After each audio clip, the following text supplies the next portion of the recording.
ആഗോള കത്തോലിക്ക സഭയ്ക്ക് പുതിയ ഇടയൻ.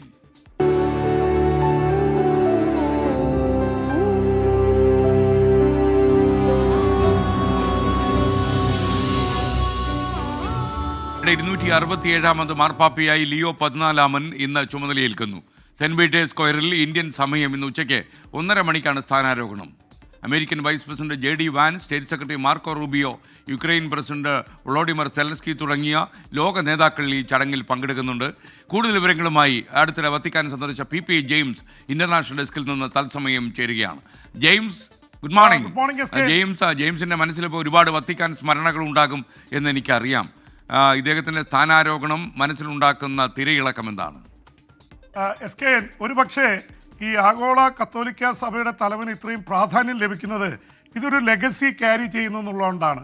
2000 വർഷത്തെ കത്തോലിക്ക പാരമ്പര്യം, അതിൽ 267ാമത്തെ മാർപ്പാപ്പയായിട്ടാണ് ലിയോ 14 ഇന്ന് സ്ഥാനാരോഹണം നടത്തുക, അല്ലെങ്കിൽ അധികാരമേൽക്കുക. നേരത്തെ മാർപ്പാപ്പയായി തിരഞ്ഞെടുത്തപ്പോൾ തന്നെ സെൻറ്റ് പീറ്റേഴ്സ് ബസിലിക്കയുടെ മട്ടുപ്പാവിൽ വന്ന് ജനങ്ങളെ ആശീർവദിക്കുന്നതുണ്ടായിരുന്നു. പക്ഷേ അതൊരു നോർമലായിട്ടുള്ള എല്ലാ കാലത്തുമുള്ളൊരു ചടങ്ങാണ്. പക്ഷെ അത് കഴിഞ്ഞാണ് സ്ഥാനാരോഹണം. പണ്ട് കാലത്ത് ഈ സ്ഥാനാരോഹണം ഒരു കിങ്ലി ടൈപ്പ് ആയിരുന്നു. പക്ഷെ ഇതൊക്കെ മാറ്റിവെച്ച് ഇപ്പോൾ അവർ ഇന്നോഗ്രേഷൻ എന്നാണ് പറയുന്നത്. ഒരു സെൻറ്റ് പീറ്റേഴ്സ് ബസിലിക്കയുടെ ചതുരത്തിൽ വിശുദ്ധ കുർബാന അർപ്പിച്ചുകൊണ്ടാണ് മാർപ്പാപ്പ ലോകത്തോട് സംസാരിക്കും. അതിലൂടെയാണ് സ്ഥാനാരോഹണം ഔദ്യോഗികമായിട്ട് നടക്കുന്നത്. പ്രത്യേകിച്ച് മുഴുവൻ കർദിനാളന്മാർ ഉണ്ടാവും.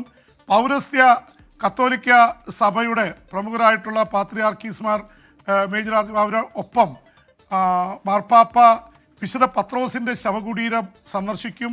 അതിനുശേഷമായിരിക്കും ഈ വിശുദ്ധ ബലി അർപ്പിക്കുക.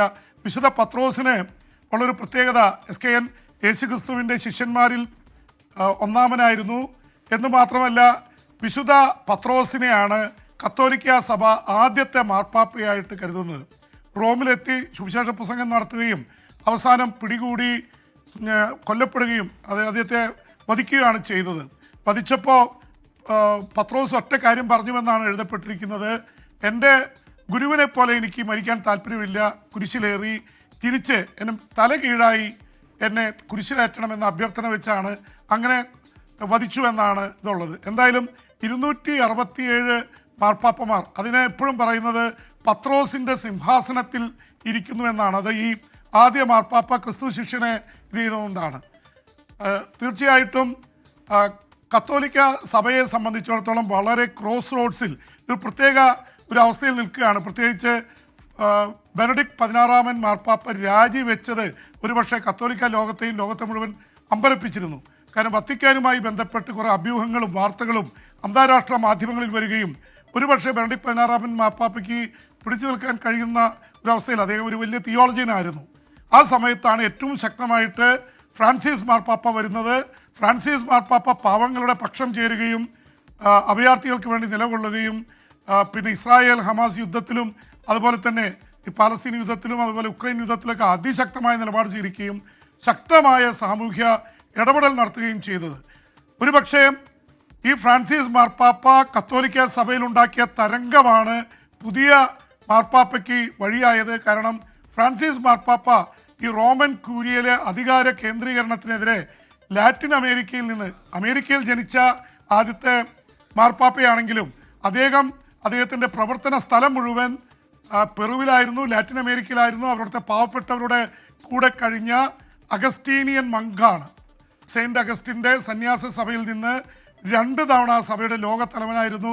ആ ഒരു ഭരണ പാഠമൊക്കെ ഉൾക്കൊണ്ടുകൊണ്ടായിരിക്കും അദ്ദേഹത്തെ മാർപ്പാപ്പയെ തിരഞ്ഞെടുക്കാനായി കർദിനാൾ സംഘം തീരുമാനിച്ചത്. എന്ന് മാത്രമല്ല, SKN ഈ പേര് സ്വീകരിച്ചത് വലിയ പ്രസക്തിയുള്ളതാണ്. ലിയോ 13 എന്ന മാർപ്പാപ്പ തൊഴിലാളികളുടെ മാർപ്പാപ്പയായിട്ടാണ് അറിയപ്പെടുന്നത്. ഇൻഡസ്ട്രിയൽ റവല്യൂഷൻ, വ്യവസായവൽക്കരണത്തിൻ്റെയും വ്യവസായ വിപ്ലവത്തിൻ്റെയും കാലത്ത് റേരും നൊവാരും എന്ന തൊഴിലാളികളുടെ ചാക്രിക ലേഖനം എഴുതി കത്തോലിക്ക സഭയിൽ വലിയ ചരിത്രം സൃഷ്ടിച്ച മാർപ്പാപ്പയാണ്. ആ മാർപ്പാപ്പയുടെ പേരാണ് സ്വീകരിച്ചിരിക്കുന്നത്, ലിയോ 14.